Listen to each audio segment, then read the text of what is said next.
بسم اللہ الرحمن الرحیم۔ ناظرین السلام علیکم، میں ہوں گل بخشالوی۔ پیش خدمت ہے میری کہانی میری زبانی، تصنیف جادے کا تیرا امریکہ، قسط نمبر 44 بعنوان ساؤتھ افریقہ سے دبئی تک۔ ناظرین، رازق کل نے جو رزق جہاں لکھا ہے، ہر بندہ وہ اسی مقام پر کھاتا اور جیتا ہے۔ جنوبی افریقہ میں عید الاضحیٰ کی نماز گھر کے قریب آزادویل کے عالیشان مسجد میں پڑھ کر روحانی مسرت حاصل ہوئی۔ امریکہ میں اپنے قیام کے دوران 12 سال میں 23 عیدیں منائیں، لیکن خوشی صرف نماز عید کی ادائیگی تک محدود رہی، اس لیے کہ عید کی شب ڈیوٹی پر ہوتا۔ صبح ڈیوٹی سے واپسی پر گھر میں نماز فجر اپنے 5 مربع گز کے کمرے میں پڑھ کر نماز عید کی ادائیگی کے لیے کوئی 30 میل کے فاصلے پر مسجد میں جاتا۔ نماز عید کے بعد گھر واپسی پر پردیس میں اپنوں کے ساتھ عید کی خوشیوں کی یاد سینے سے لگا کر کمرے کے اطراف کے چار دیواروں پر کھڑی چھت کو دیکھتا اور خود سے کہتا، کس شان سے ہوتی ہے شب عید وطن میں، کس شان سے ہوتی ہے شب عید وطن میں، پردیس میں اے کاش کہ آیا نہ کرے عید۔ ناظرین، میں اپنے خاندان کا واحد فرد امریکہ میں تھا۔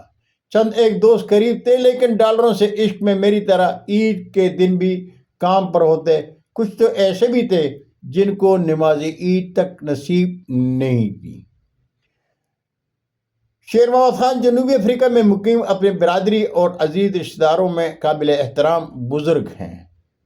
عیدین میں شیر محمد خان کے گھر برادری کے سبھی لوگ خصوصی دعوت پر چلے آتے ہیں اور خوشگپیوں میں مبارک مذہبی تہوار کو 4 چاند لگ جاتے ہیں۔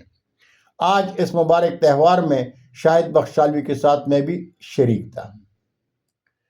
آزادویل کے عالیشان مسجد میں جنوبی افریقہ کے مسلم برادری کے ساتھ عید پڑھنے کے بعد گھر آئے، دیکھا تو خوبصورت رشتوں کے خوبصورت بچے جوان اور خواتین کا ایک میلہ لگا تھا۔ عید ملنے کے بعد ناشتے کا دسترخوان سج گیا۔ 12 سال بعد اپنوں کے درمیان دسترخوان پر کھانے کا لطف آیا۔ ناشتے کے بعد کچھ عزیز تو بکروں کی قربانی دینے کے لیے چلے گئے اور میں گھر سے الوداع ہو کر شاہد سبحان بخشالوی کے ساتھ جوہانسبرگ ایئرپورٹ چلا آیا۔ بورڈنگ کارڈ لینے کی باری آئی تو بورڈنگ کارڈ دینے والی خاتون افیسر نے کہا کہ آپ کے پاکستانی پاسپورٹ پر ہاتھ کی لکھائی ہے۔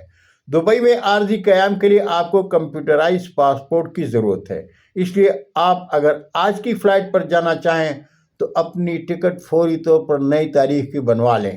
آپ 12 گھنٹے سے زیادہ دبئی ایئرپورٹ پر قیام نہیں کر سکتے۔ خاتون افیسر نے یہ کہہ کر پریشان کر دیا۔ شاہد بخشالوی نے کہا، ٹھیک ہے، میں ٹکٹ نہیں لے لیتا ہوں، لیکن میں نے کہا شاہد کہ پاکستان میں سب عزیزوں کو 22 تاریخ کی صبح 2 بجے اسلام آباد ایئرپورٹ پر آنے کا کہا ہے۔ سب کو فون پر اطلاع دینے سے بہتر ہے کہ 19 تاریخ کی ٹکٹ لے لیں۔ شاہد بخشالوی کو میری یہ تجویز پسند آئی اور ہم ایئرپورٹ سے ایمریٹ ایئر ویز ٹریول ایجنسی چلے آئے۔ 500 رن دے کر 19 نومبر کی شام 7 بجے کی بکنگ کروائی۔ ٹریول ایجنسی سے جنوبی افریقہ میں اپنے پیاروں کو فون پر گھر واپسی کا کہا تو وہ کہنے لگے، ہم نے آپ سے کہا تھا کہ عید کی خوشیاں ہم مل کر منائیں گے، قربانی کا گوشت مل کر کھائیں گے۔ آپ تو نہیں مانے، لیکن خدا نے ہماری سن لی۔ شاہد بخشالوی کے ساتھ گھر واپس آیا تو قربانی کا گوشت بھی آ چکا تھا۔ ہماری بہو نے گوشت پلاؤ کے ساتھ شوربے والا گوشت بنایا اور ہم سب نے مل کر ایک دسترخوان پر سیر ہو کر قربانی کا گوشت کھایا۔ عرصہ دراز کے بعد عید الاضحیٰ بچوں کے ساتھ منائی اور جی بھر کے قربانی کا گوشت کھایا۔ ناظرین، 19 نومبر کو شام 5 بجے جوہانسبرگ ایئرپورٹ پہنچے۔ شاہد بخشالوی نے بورڈنگ کارڈ لینے میں مدد کی۔ بورڈنگ کارڈ لینے کے بعد شاہد بخشالوی نے نیک خواہشات کے ساتھ مجھے پاکستان کے لیے الوداع کیا اور میں امیگریشن حکام سے باوقار مسافر ہونے کا اجازت نامہ لے کر انتظارگاہ میں چلا آیا۔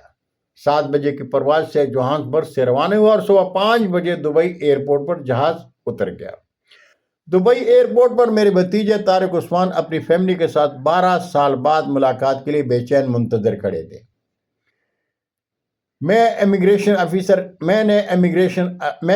آفیسر کے پاس آیا اور اپنے سے ملنے کے لیے ایئرپورٹ سے باہر جانے کے لیے اجازت چاہی تو خاتون آفیسر نے کہا کہ پاکستانی پاسپورٹ پر چونکہ تحریر ہاتھ سے لکھی ہے اس لیے آپ ایئرپورٹ سے باہر نہیں جا سکتے، آپ ایئرپورٹ پر 14 گھنٹے کے لیے ہمارے مہمان ہیں۔ خاتون نے ایک ہوٹل کا ٹوکن دیتے ہوئے کہا جاؤ ناشتہ کر لو۔ طارق عثمان جو کہ فیملی کے ساتھ ایئرپورٹ سے باہر کھڑے تھے، میں نے انہیں فون پر بتایا کہ میری خواہش تو تھی کہ دبئی میں آپ سے ملاقات ہو، لیکن ایئرپورٹ حکام مجھے باہر جانے کی اجازت نہیں دے رہے، اس لیے زندگی ہوئی تو پھر ملاقات ہوگی۔ طارق عثمان اور ان کے بیوی بچے انتہائی مایوس گھر واپس چلے گئے اور میں ناشتے کے لیے دنیا کے خوبصورت ترین ایئرپورٹ کے اندر ہوٹل کی تلاش میں ایک طرف چل پڑا۔ بہت شکریہ ناظرین، زندگی نے ساتھ دیا تو سفرنامے کی آخری قسط کے ساتھ دوبارہ پیش حاضر ہوں گا۔ جاتے جاتے درخواست ضرور کروں گا کہ میرے چینل کو سبسکرائب کر کے دوستوں کے ساتھ شیئر کریں اور چینل کی گھنٹی ضرور بجائیں۔ اجازت چاہوں گا، اللہ ہم سب کے پاکستان کا حامی و ناصر ہو۔ پاکستان زندہ باد۔